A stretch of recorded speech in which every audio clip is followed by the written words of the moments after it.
ದುಡಿಸಿ ದುಡಿಯೋ ಬಡವರಿಗಾಗಿ ಸಾಲ ಮನ್ನಾ ಮಾಡಿದ ಯೋಜನೆಯಿಂದ ಅಧಿಕಾರಿಗಳು ದೀಪಾವಳಿ ಹಬ್ಬ ಮಾಡ್ತಿದ್ದಾರೆ.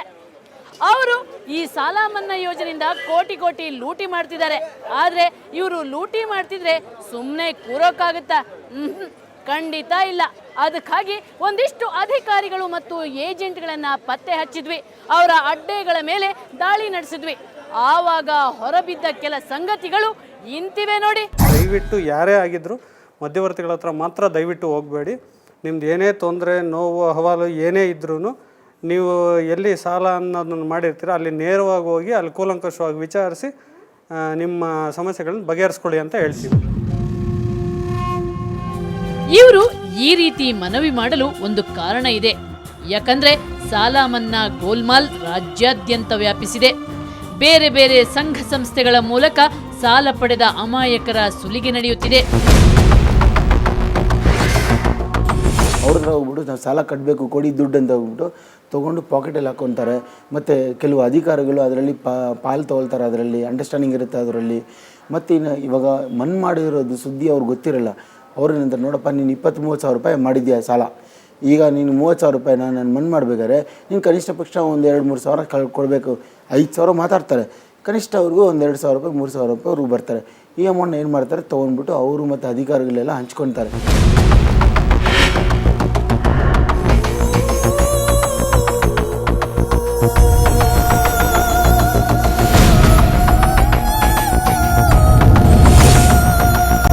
ಜನರಿಗೆ ಸರಿಯಾದ ಮಾಹಿತಿ ನೀಡಿ ಸಹಕರಿಸಬೇಕಾದ ಅಧಿಕಾರಿಗಳೇ ಜನರಿಗೆ ಮೋಸ ಮಾಡುತ್ತಿರುವುದು ದುರಂತ.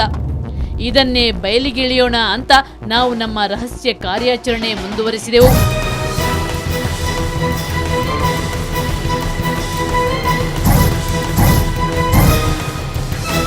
ದೇವರಾಜ್ ಅರಸು ಹಿಂದುಳಿದ ವರ್ಗಗಳ ಅಭಿವೃದ್ಧಿ ನಿಗಮದ ವ್ಯವಸ್ಥಾಪಕ ನಿರ್ದೇಶಕ ವೇಣುಗೋಪಾಲ್ ಅವರು ಹೇಳಿದಂತೆ ಮರುದಿನ ಸಂಜೆ 3 ಗಂಟೆಗೆ 3,000 ರೂಪಾಯಿ ಹಿಡ್ಕೊಂಡು ದೇವರಾಜ್ ಅರಸು ಹಿಂದುಳಿದ ವರ್ಗಗಳ ಅಭಿವೃದ್ಧಿ ನಿಗಮಕ್ಕೆ ತೆರಳಿದೆವು. ಅಲ್ಲಿ ವೇಣುಗೋಪಾಲ್ ಬ್ಯುಸಿಯಾಗಿದ್ರು. 30 ನಿಮಿಷ ಕಾಯಲು ಹೇಳಿದ್ರು.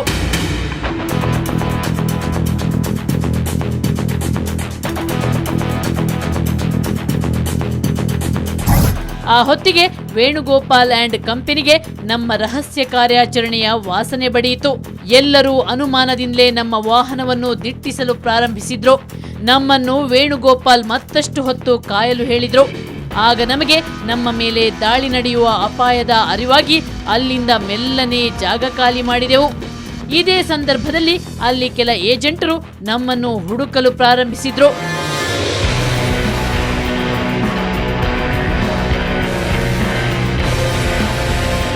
ತಕ್ಷಣ ನಾವು ಇಲ್ಲಿ ನಡೆಯುತ್ತಿದ್ದ ಕಳ್ಳಾಟದ ಮಾಹಿತಿಯನ್ನು ಈ ಯೋಜನೆಯ ವಿಶೇಷಾಧಿಕಾರಿ ರಾಮಯ್ಯ ಅವರಿಗೆ ತಿಳಿಸಿದೆವು. ಅವರು ಅಧಿಕಾರಿಗಳ ಒಂದು ತಂಡವನ್ನು ನಮ್ಮ ಜೊತೆ ಕಳುಹಿಸಿಕೊಟ್ಟರು. ನಾವು ಈ ತಂಡದ ಸಹಾಯದಿಂದ ಈ ಹಗರಣದ ಪ್ರಮುಖ ರೂವಾರಿಗಳಾದ ಏಜೆಂಟರುಗಳ ಅಡ್ಡದ ಮೇಲೆ ದಾಳಿ ನಡೆಸಿದೆವು.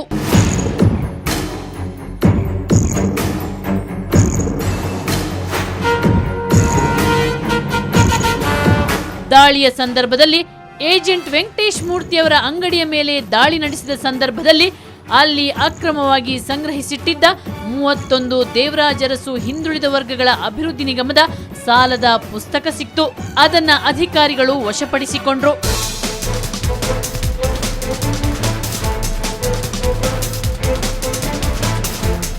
ಯಾಕೆ ಹೀಗೆ ಮಾಡಿದ್ದೀರಿ ಅಂತ ಕೇಳಿದ್ರೆ ಅವರಂತಾರೆ, ಯಾರು 5,000 ರೂಪಾಯಿ ಇಸ್ಕೊತಾರೆ ನಮ್ಮ ಸಂಘಕ್ಕೆ ನಾವು ತಗೊಳಕ್ಕೆ ಹೋಗಲ್ಲ. 2,000 ರೂಪಾಯಿ ಮೇಲೆ ತಗೊಳಕ್ಕೆ ಹೋಗಲ್ಲ ನಾವು.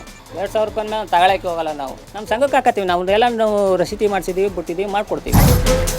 ಇವರು ಒಂದು ಉದಾಹರಣೆಯಷ್ಟೇ. ರಾಜ್ಯದೆಲ್ಲೆಡೆ ನೂರಾರು ಏಜೆಂಟರು ಈ ನಿಗಮಗಳ ಸುತ್ತಮುತ್ತ ಓಡಾಡ್ತಾನೆ ಇರ್ತಾರೆ. ಅಮಾಯಕರನ್ನು ಸುಲಿಯುತ್ತಲೇ ಇರ್ತಾರೆ. ವೇಣುಗೋಪಾಲರಂಥ ಲಂಚಬಾಕ ಅಧಿಕಾರಿಗಳು ಇವರಿಗೆ ಸಾಥ್ ಕೊಡ್ತಾನೆ ಇರ್ತಾರೆ.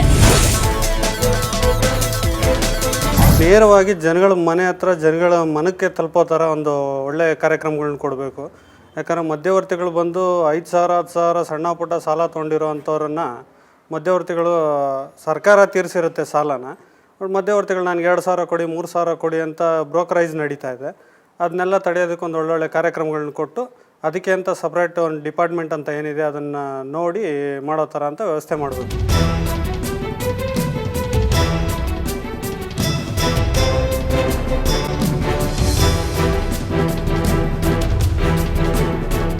ಇದನ್ನ ತಡೆಯಲು ನೀವೊಂದು ಸತ್ಯ ತಿಳಿಯಿರಿ. ಅಂಬೇಡ್ಕರ್ ಅಭಿವೃದ್ಧಿ ನಿಗಮ, ದೇವರಾಜ ಅರಸು ಹಿಂದುಳಿದ ವರ್ಗಗಳ ಅಭಿವೃದ್ಧಿ ನಿಗಮ ಹಾಗೂ ಅಲ್ಪಸಂಖ್ಯಾತರ ಅಭಿವೃದ್ಧಿ ನಿಗಮದಿಂದ ಸಾಲ ಪಡೆದವರ ಸಾಲ ಮನ್ನಾ ಆಗಿದೆ. ನೀವು ಯಾರಿಗೂ 1 ರೂಪಾಯಿಯೂ ಕೊಡಬೇಕಾಗಿಲ್ಲ. ಸಾಲ ಮನ್ನಾ ಆಗಿರೋ ಪತ್ರ ನಿಮ್ಮ ಮನೆಗೆ ಬಂದು ತಲುಪುತ್ತೆ. ನಿಶ್ಚಿಂತರಾಗಿರಿ.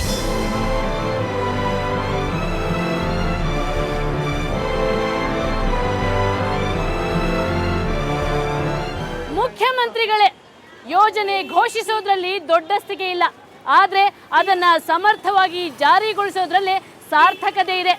ಇಂಥ ಬಡವರ ರಕ್ತ ಹೀರೋ ಅಧಿಕಾರಿಗಳಿಗೆ ಸ್ವಲ್ಪ ಬುದ್ಧಿ ಹೇಳಿ. ತಪ್ಪಿತಸ್ಥ ಅಧಿಕಾರಿಗಳಿಗೆ ಸೂಕ್ತ ಕ್ರಮ ಕೈಗೊಳ್ಳಿ. ಇದುವೇ ನಮ್ಮ ರಿಕ್ವೆಸ್ಟ್. ಇದು ಇವತ್ತಿನ ಕವರ್ ಸ್ಟೋರಿ. ಮುಂದೊಂದು ಸ್ಫೋಟಕ ಸುದ್ದಿಯೊಂದಿಗೆ ಮತ್ತೆ ಶುಕ್ರವಾರ ಬರ್ತೀನಿ. ಅಲ್ಲಿವರೆಗೆ ನಿಮ್ಗೇನಾದರೂ ಸಮಸ್ಯೆ ಸಂಕಷ್ಟ ಇದ್ರೆ ನಮ್ಮ ಈ ವಿಳಾಸಕ್ಕೆ ಬರೆಯಿರಿ.